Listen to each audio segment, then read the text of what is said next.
Where is right now that you have the finger on the pulse of industry? Where is the oil and gas industry moving towards?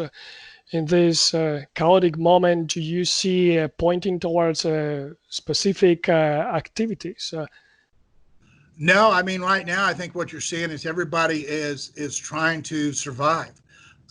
You've got a lot of the public companies. You're seeing things I saw today where a couple other major companies have cut budgets significantly.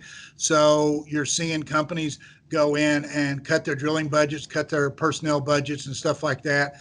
The smaller companies that are private equity based or small stock companies are trying to get the cash flow where they can service debt and stuff like that. We're going to see several bankruptcies occur with some of the smaller companies. We're going to see consolidation within the oil and gas industry. And I think the mantra right now in the industry is everybody's just kind of hunkering down, trying to survive.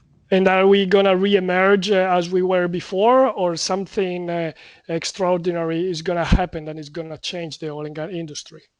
Well, I think the extraordinary thing that's going to happen is that there's been a lot of money put into the shale plays in places like Midland and the Bakken and places like that, and that money's going to be hard to be able to really get a lot of reward out of that money, a lot of rate of return. So I think you're going to see capital move away from the industry. So that's going to make it harder for operators to have another shale revolution. You won't, in my opinion, as we go forward, because the capital won't be there as readily. You'll have people doing some stuff, but we're going to have a loss of capital. I mean, we had a lot of money come in the industry since about 2011, 2012 through private equity and other vehicles out there.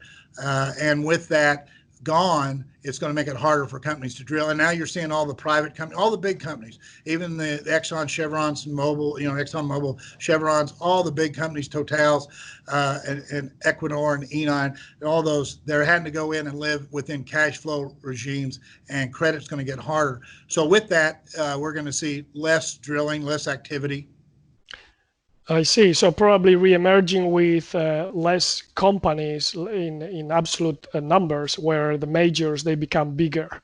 Yes. And we saw that in the 80s. In the 1980s, when oil prices dropped in about 84, 85, dropped dramatically, what did we see? We saw ExxonMobil merge. We saw Texaco, Getty merge. We saw a lot of these big companies merging into each other. And then ExxonMobil's went ahead and bought XTO and some others along the way. So, Arco Permian went and got merged in. I think they went into ExxonMobil also, but we saw Chevron do some mergers, and we saw a lot of that occurring in the 80s. And I think we'll see more of that as we get going through here in our time period we're looking at now. They'll merge some companies together. So there will be less and less space for the smaller companies. But what about those people, that the geologists, that they have their entrepreneurship character and they want to do something new? Where do you think they are going to go, since there is not that much space now in the classic oil and gas business? Well, I think and like I said earlier, my heart goes out to the younger generation coming just out of college and stuff.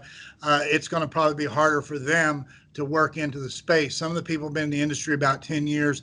There's things you can do like consulting and going into an independent geologist.